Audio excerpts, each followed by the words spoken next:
हम यहाँ से कहीं जाएंगे नहीं। अगर तुम हमको पैसे भी देंगे तो हमको पैसे की कोई लालूच नहीं है। हमारे लोग को तो सब बातों की तकलीफ है, टॉयलेट की, पेशाब की। सुबह 7 बजे आए, इन्होंने बोला कि चलो अभी बाहर, घर के बाहर निकलो, हमको घर तोड़ना है।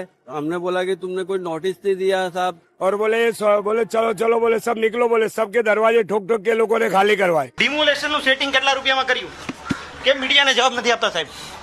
સાહેબ કેમ ભાગી રહ્યા છો? 8 साढ़े 8 बजे आए थे हम लोग, तो घर में सोए हुए थे। ये लोग आए, दरवाजे ठोके, बोले चलो तुम बाहर निकलो। तो हमने पूछा कि भाई किस चीज के लिए आए, तो बोले ये बोल रहे थे कि हमको घर डेमोलेट करना है। हमारा घर ये टूट गया है, अब हमारे बच्चे, हम छोटे छोटे बच्चे हैं, लेके जाएंगे। किसके भी इशारे पे हुआ है ये काम, हमारे को कुछ पता नहीं है। हम बाहर निकलते नहीं है, हमारे को कोई चीज मालूम नहीं है।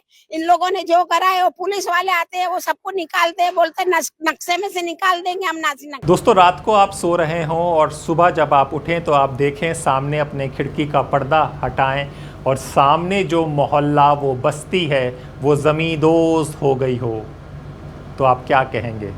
ये किसने किया? और हम कह रहे हैं कि क्या ये किसी भूत ने किया?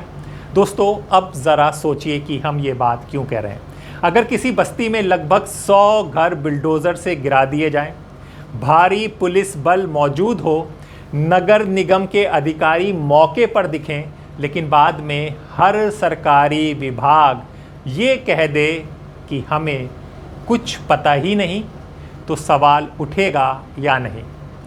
ये कहानी गुजरात के सूरत के नासिर नगर की है। जी हाँ, कहते हैं कि 30 मई से 1 जून के बीच नासिर नगर में करीब 100 घरों को बिल्डोज़र से ध्वस्त कर दिया गया।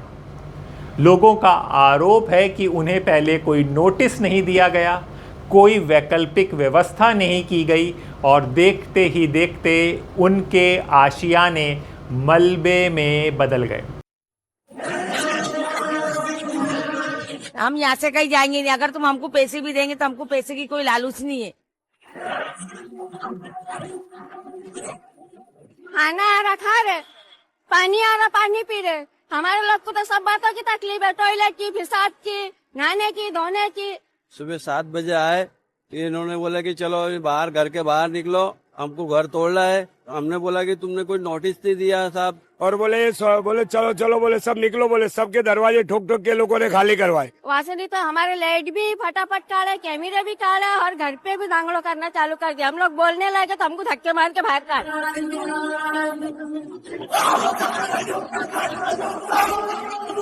बोले बोल मत, कुछ न करते को अंदर डाल के 6 महीने की सजा देंगे। मेरे छोकरे वीडियो पा रहे तो मोबाइल छीन के उनको रिक्शा में बिठा रहा। ये घर में सब दबाव, हमारा सामान अभी जाकर देखो, ड्राम केरवे सब पड़े, सब चबक गए। तो एसएमसी वाले यूँ बोल रहे थे कि हमारे तरफ से ये कोई चीज हुई नहीं। जब आप तुम्हारे तरफ से हुई नहीं तो तुम्हारे ये एसएमसी वाले आदमी यहाँ कैसे पहुंचे? लेकिन असली सवाल बिल्डोज़र नहीं है, असली सवाल है बिल्डोज़र चलाया किसने। सूरत नगर निगम कहता है कि उसने कोई आदेश नहीं दिया। नगर निगम कमिश्नर कहते हैं कि हमारी टीम तो सिर्फ सीमाकन और रोड मार्जिन नापने गई थी। સાહેબ કઈ સાહેબ તમારી પાસે ચાર્જ છે ને સાહેબ? કમિશનરમાં નથી જવું, તમે દેખાયા છો ઘટના સ્થળે સાહેબ? સાહેબ ઘટના સ્થળે દેખાયા છો રામજી સાહેબ? રામજી સાહેબ કેમ ભાગો છો? કેમ ભાગો? કમિશનરમાં જવાનું છે અમારે. નહીં, અત્યાર સુધી આવીને આપો, મીડિયા આવીને આવે ત્યારે કમિશનર યાદ હા, આવ્યું. કમિશનરમાં જવાનું છે. પણ કેમ ભાગો છો સાહેબ? અમારે ચર્ચા છે સાહેબ. કઈ બાબતે ચર્ચા? અમારી બધી પ્રાઇવેટ ડિમોલેશનમાં તમે નહોતા, ડિમોલેશનમાં તો વિડીયોમાં તો દેખાવ છો સાહેબ, ડિમોલેશનમાં દેખાવ છો, પણ ચર્ચામાં ડિમોલેશનના પ્રૂફમાં છો તમે? મીડિયા જવાબ માંગે છે 70 લાખ લોકો વતી સાહેબ, શું કહેશો? પછી કરીએ ને, પછી જબરદસ્તીથી કોઈને મારવાનું એવું થોડું. એટલે પબ્લિકના ઘર તોડી નાખવાને એટલે જબરદસ્તી સાહેબ? અરે ભાઈ, પણ તમે ચર્ચા કરો. પબ્લિકના ઘર તૂટે એટલે જબરદસ્તી આપશે જવાબ. કેમ ધક્કો નહીં મારો સાહેબ મીડિયાને? તમે ધક્કો મારો છો, અમને જવા નથી દેતા રસ્તો રોકીને ઉભા. પબ્લિકના 500 પબ્લિકને ઘરને 500 પબ્લિકને બેઘર કરી છે. જીવન નામજીવાલા સાહેબ 500 પબ્લિકને બેઘર કરી છે. 100 મકાન તોડ્યા છે સાહેબ. કોર્પોરેશન જમીર ક્યાં હતું તમારું? જમીર જાગે છે કે નહીં? શર્મા જઈએ છે ભાઈ. અરે સાહેબ, જમીર છે તમારે? ઈમાનદારી કેવું કઈ છે? છે ઈમાનદારી છે તો કઈ રીતે તોડ્યા નોટિસ વગર મકાનો? તમે દેખાવ છો, તમારી હાજરીમાં ડિમોલેશન થાય છે સાહેબ. ક્યાં તમારી ઈમાનદારી સાહેબ? ક્યાં ગઈ સાહેબ? ઈમાનદારી ક્યાં ડગી ગઈ? કયા ખૂણે તમારી ઈમાનદારી ડગી ગઈ? કોઈ પાસેથી પૈસા લીધા સાહેબ? કેટલા રૂપિયામાં સેટિંગ થયું સાહેબ? ડિમોલેશનનું સેટિંગ કેટલા રૂપિયામાં થયું? સર, ડિમોલેશનનું સેટિંગ તમે કેટલા રૂપિયામાં કર્યું? સાહેબ, રામજીવાલા સાહેબ, ડિમોલેશનનું સેટિંગ કેટલા રૂપિયામાં કર્યું? કેમ મીડિયાને જવાબ નથી આપતા સાહેબ? સાહેબ, કેમ ભાગી રહ્યા છો? બંદોબસ્તને ઈશારો ના કરો સાહેબ. સાહેબ, કેટલા રૂપિયામાં કયો ખેલ પાડ્યો? કોઈ રૂપિયામાં કોઈ ખેલ નથી તો ભાઈ. તમે તો દેખાવ છો. તો દેખાય એટલે શું? બધા બહુ દેખાય. તો તમે તો કહેતા હતા હું નથી ગયો. સાહેબ, મીડિયાનું કામ કરવા દો. સાહેબ, શું કહેતો સાહેબ? કેટલા રૂપિયામાં ખેલ પડ્યો? સર, કેટલા રૂપિયામાં ખેલ પડ્યો?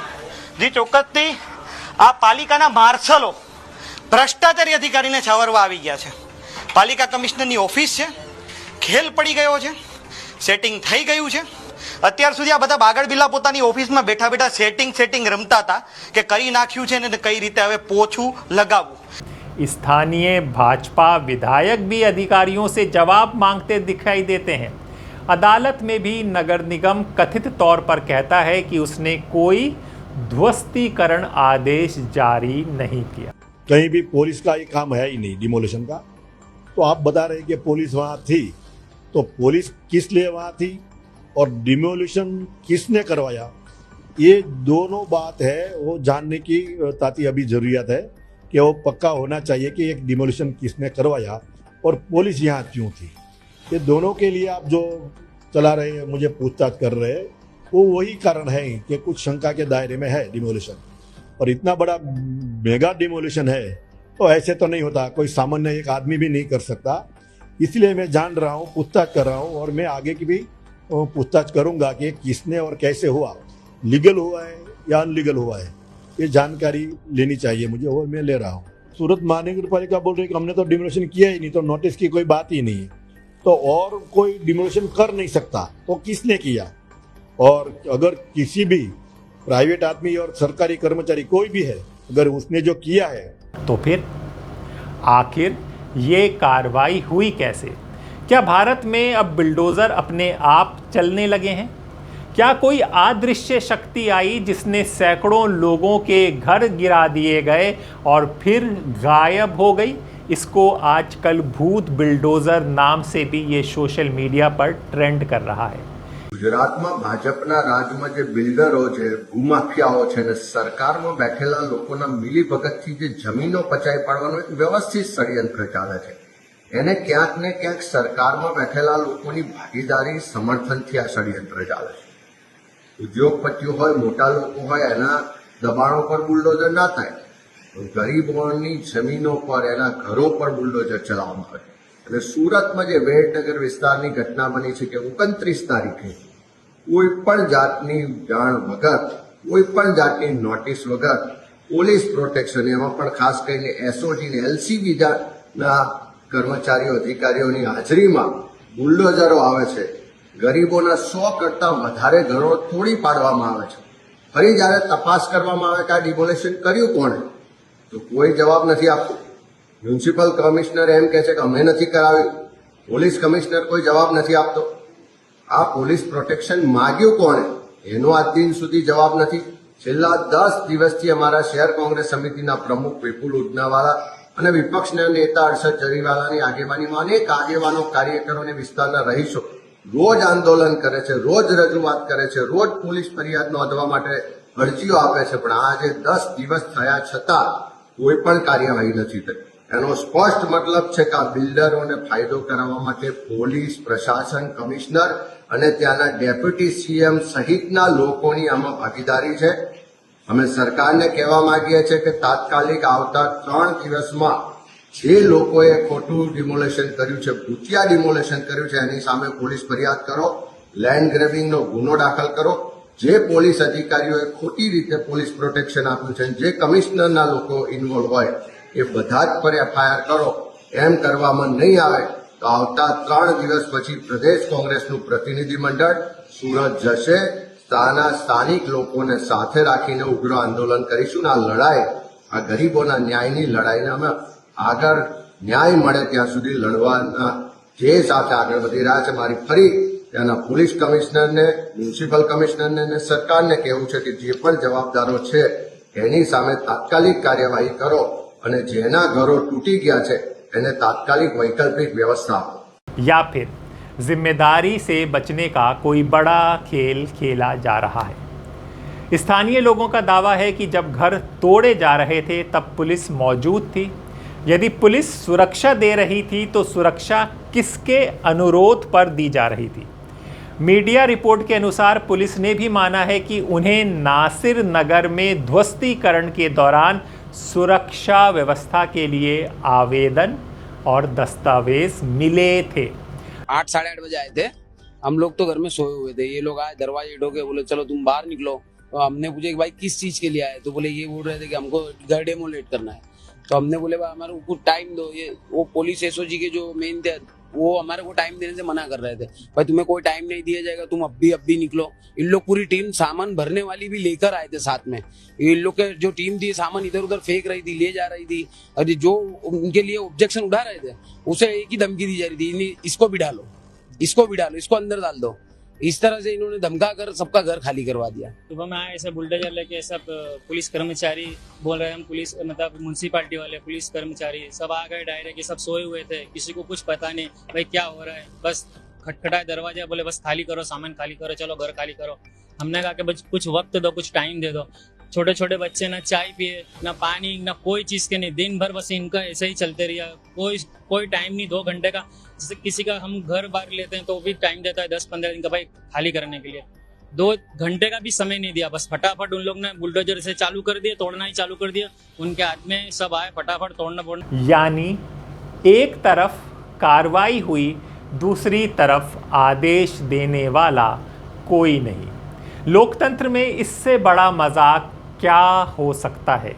या फिर अब ये मानसिकता हो गई है कि मुसलमान ही तो है, मुसलमान का ही तो घर है, मुसलमान की ही तो बस्ती है, नासिर नगर ही तो है, चला दो बिल्डोज़र, देखा जाएगा जो होगा। कौन देखने वाला है, कौन कहने वाला है, कौन पूछने वाला है? दोस्तों, अगर बस्ती अवैध थी तो कानून के मुताबिक नोटिस दीजिए, सुनवाई कीजिए, अदालत जाइए और फिर कार्रवाई कीजिए। हमको वहाँ से ये जवाब दिया गया कि आप हमारे तरफ से एसएमसी से कोई घर तोड़ा नहीं गया है, गैर कायदे से आपका घर तोड़ा है। अब उसमें बिल्डर है कि घर मोहल्ले के जो आगे वाले जो भी है वो लोगों का हाथ होगा, बोले वो हिसाब से बोले हमारे तरफ से कोई डेमोलेशन नहीं हुआ है। आप लोगों को कोई नोटिस वगैरह दी? कोई नोटिस नहीं, कोई हमारे दरवाजे तक आया नहीं, कोई ने हमको बताया नहीं कि तुम्हारा ऐसा होने वाला है, कोई चीज नहीं। हम सोए हुए थे और सुबह में 7 बजे आके पहले कैमरे तोड़े गए। तो डिमोलेशन जब यहाँ पे हो रहा था तब यहाँ पे कौन से अधिकारी कौन लोग खड़े थे? कोई अधिकारी नहीं थे, कोई नहीं आया है। हम लोग रो रहे, बच्चे भी रो रहे हैं हमारे। तो हमारे को घर में से पकड़ के निकाल, मेरा तो ऑपरेशन हुआ है कमर का, तो भी मुझे 2 कलाक का भी टाइम नहीं दिया गया। मेरे पे तो पत्थरे गिरे, मेरा बच्चा गिर गया नीचे, तो भी कोई सुविधा नहीं। हमारा सामान दब गया है अंदर। તમારું શું નામ છે?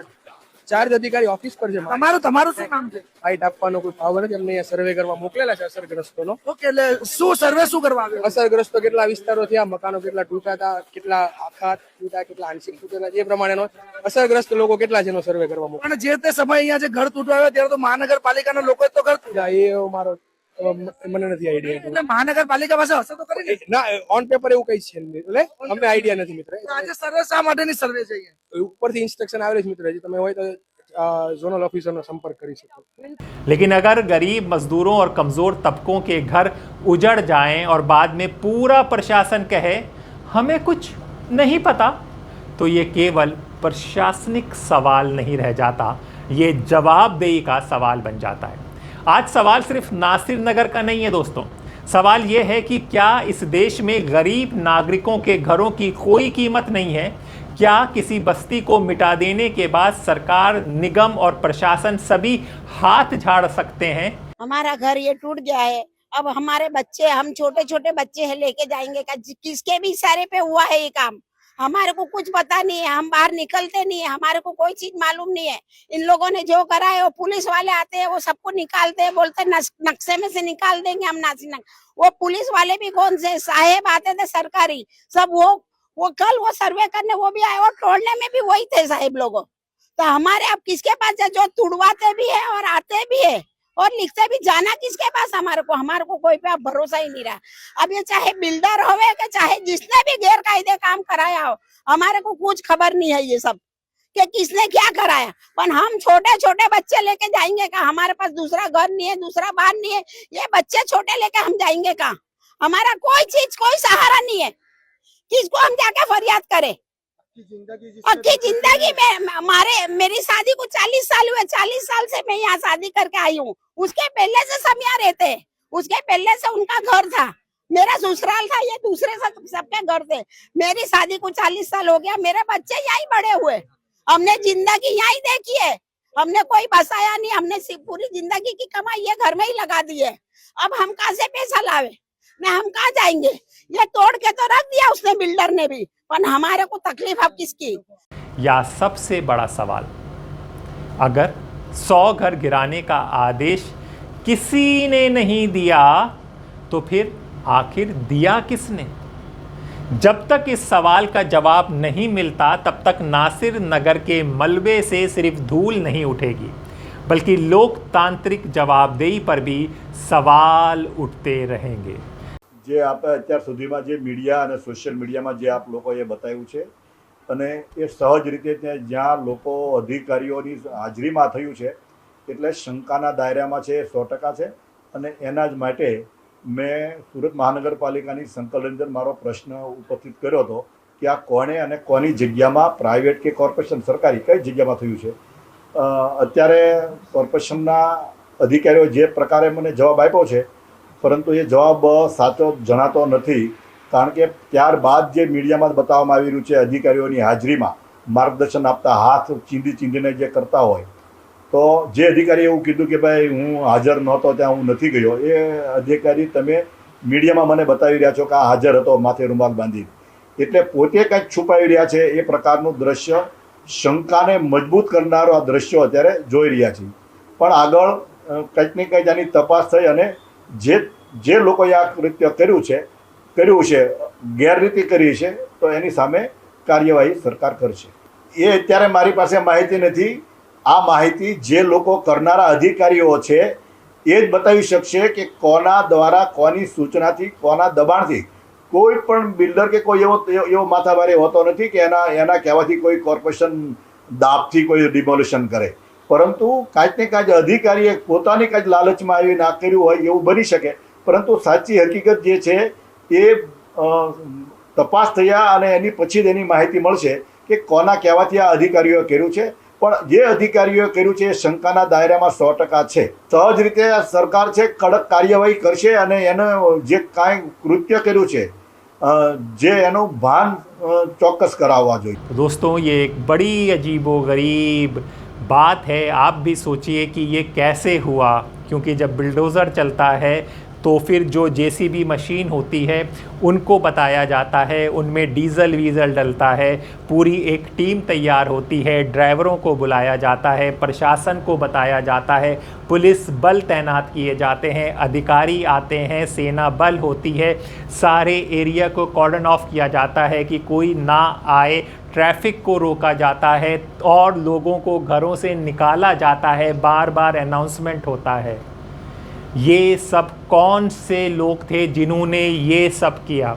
ऐसे में आपको एक पुरानी फिल्म याद हुई होगी कि जो फर्जी डकैती करते थे पुलिस और सीबीआई बनकर, क्या अब ऐसी टीमें भी शुरू होने लगी हैं कि जो बिना आदेश के कहीं पर भी मुस्लिम कॉलोनियों और गरीबों की झुग्गी झोपड़ी तोड़ दे, जिसे किसी को नहीं पता चला हो? और सबसे बड़ी बात, ये कहाँ पर हुआ? ये सूरत में हुआ। सूरत कहाँ पर है? सूरत गुजरात में है। गुजरात क्या है? गुजरात वो मॉडल है जिसके सहारे मोदी जी प्रधानमंत्री 2014 में देश के प्रधानमंत्री बने थे। वहाँ पर प्रशासन का ये हाल है। अब आप लोग सवाल पूछ सकते हैं तो पूछिए, नहीं तो हम तो जब तक हैं दा स्वतंत्र वीडियो बनाएंगे और सवाल ज़रूर पूछेंगे। दा स्वतंत्र।